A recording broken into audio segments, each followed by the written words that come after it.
29 अगस्त 1975। अब विधि की स्टेज पार कर सिद्धि स्वरूप बनना है। जन्माष्टमी पर आज कौन सी सभा लगी हुई है? स्वयं को किस स्वरूप में वर्तमान समय देख रहे हो? यूं तो जैसे बाप दादा बहुरूपी है, वैसे ही आप सब भी बहुरूपी हो। लेकिन इस समय किस स्वरूप को धारण कर इस सभा में बैठे हो? यह जानते हो कि आज की सभा किन्हों की है? बताओ तो वर्तमान समय दुनिया के लोग आप श्रेष्ठ आत्माओं के कौन से स्वरूप का आह्वान कर रहे हैं? आप सब श्रेष्ठ आत्माओं का आह्वान करते हैं, वो एक आत्मा का। किसका आह्वान करते हैं? आपका किस स्वरूप में वर्तमान समय आह्वान करते हैं? अभी दुनिया में कौन सा समय चल रहा है? आह्वान किसका चल रहा है? वर्तमान समय दो रूपों से आह्वान कर रहे हैं। देखो तो वे आप लोगों का ही आह्वान कर रहे हैं और आप लोगों को मालूम ही नहीं पड़ता। इस समय सबसे ज्यादा वरदानी व विश्व कल्याणकारी दाता के रूप में आप सब श्रेष्ठ आत्माओं का चारों ओर आह्वान हो रहा है, क्योंकि भक्ति मार्ग द्वारा व भक्ति के आधार से यथाशक्ति श्रेष्ठ कर्मों के द्वारा जो भी अल्पकाल के साधन व सामग्री अर्थात वैभव आज की दुनिया में प्राप्त हैं, उन सब अल्पकाल की प्राप्ति का सिंहासन डगमगाना शुरू हो गया है। जब कोई का आधार रूप सिंहासन हिलना शुरू होता है तो उस समय क्या याद आता है? ऐसे समय सदा काल की प्राप्ति कराने वाले व सुख चैन देने वाले बाप और साथ साथ शिव शक्तियाँ व महादानी वरदानी देवियाँ ही याद आती हैं, क्योंकि देवियों अथवा माताओं का हृदय स्नेही और रहमदिल होने के कारण वर्तमान समय माता के रूप का पूजन या आह्वान ज्यादा करते हैं। सिद्धि स्वरूप अर्थात सर्व कार्य सिद्ध करने वाली आत्माओं का आह्वान वर्तमान समय ज्यादा है। आजकल सर्व परेशानियों से परेशान निर्बल आत्माएं, मंजिल को ढूंढने वाली आत्माएं और सुख शांति की प्राप्ति के लिए तड़पती हुई आत्माएं पुरुषार्थ की विधि नहीं चाहती, बल्कि विधि के बजाय सहज सिद्धि चाहती हैं। सिद्धि के बाद विधि के महत्व को जान सकेंगी। ऐसी आत्माओं को आप विश्व कल्याणकारी आत्माओं का कौन सा स्वरूप चाहिए? वर्तमान समय चाहिए प्रेम स्वरूप। लॉफुल नहीं, लेकिन लवफुल। पहले लव दो फिर लॉ दो।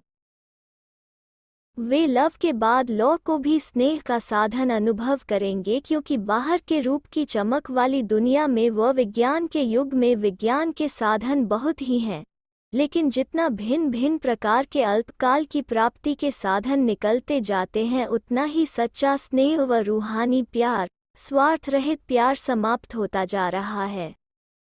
आत्माओं से स्नेह समाप्त हो, साधनों से प्यार बढ़ता जा रहा है। इसलिए कई प्रकार की प्राप्ति के होते हुए भी स्नेह की अप्राप्ति के कारण संतुष्ट नहीं, और भी दिन प्रतिदिन यह असंतुष्टता बढ़ेगी। महसूस करेंगे कि यह साधन मंजिल से दूर करने वाले, भटकाने वाले हैं। ये आत्मा को तड़पाने वाले हैं, अर्थात जैसे कल्प पहले का गायन है कि अंधे की औलाद अंधे मृग तृष्णा के समान सर्व प्राप्ति से वंचित ही रहे। ऐसा अनुभव समय अनुसार चारों ओर करेंगे।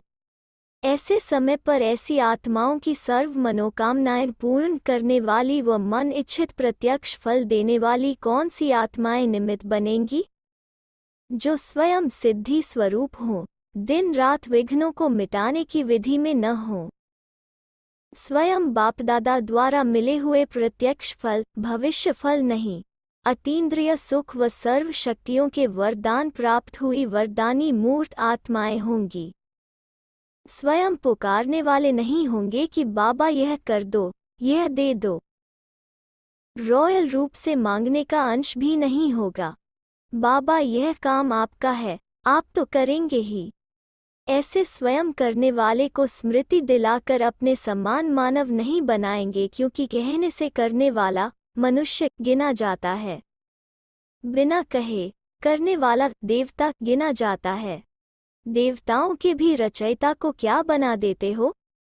ऐसे मास्टर सर्वशक्तिमान सर्वाधिकारी आत्माएं औरों को भी सहज सिद्धि प्राप्त करा सकती हैं। अपने को चेक करो, साधारण चेकिंग नहीं। चेकिंग भी समय प्रमाण सूक्ष्म रूप से होनी चाहिए। वर्तमान समय के प्रमाण यह चेक करो कि हर सब्जेक्ट में विधि स्वरूप कितने हैं और सिद्धि स्वरूप कितने हैं। अर्थात हर सब्जेक्ट विषय में विधि में कितना समय जाता और सिद्धि का कितना समय अनुभव होता है।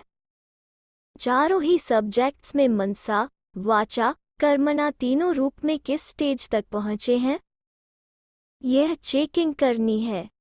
अभी महारथियों के लिए विधि का समय नहीं है बल्कि सिद्धि स्वरूप के अनुभव करने का समय है।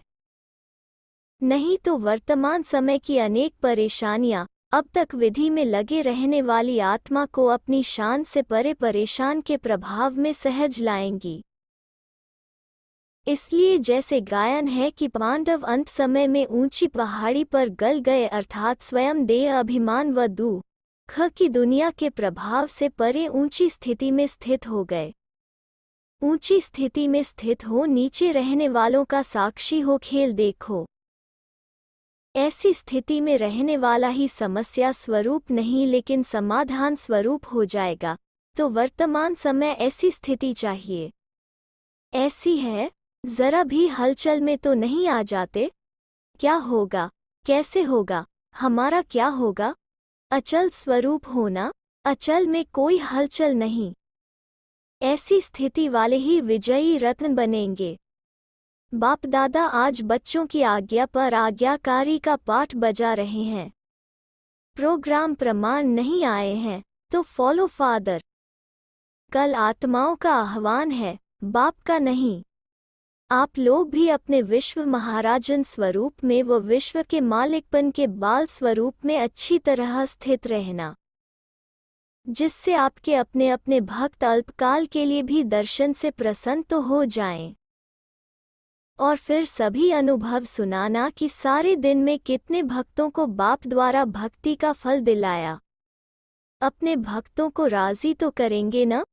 एक की यादगार नहीं है, एक के साथ आप सब भी हो। तो कल आप सबकी जन्माष्टमी मनाएंगे।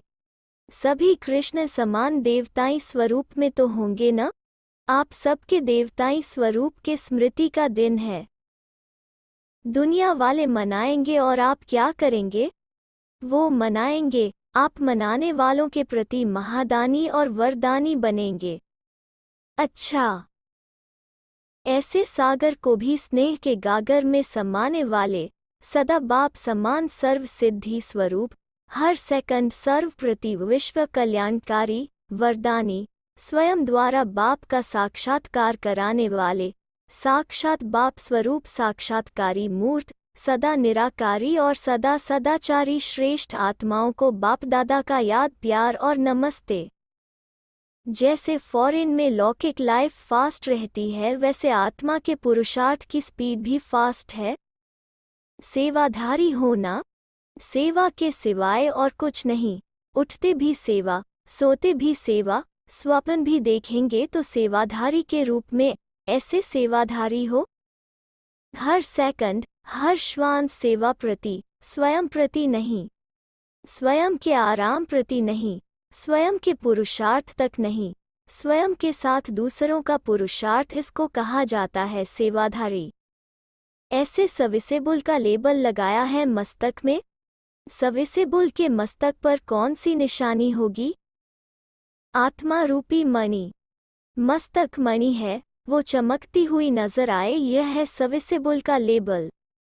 अच्छा, 1 सितंबर 1975 समीप और समान, महीन और महा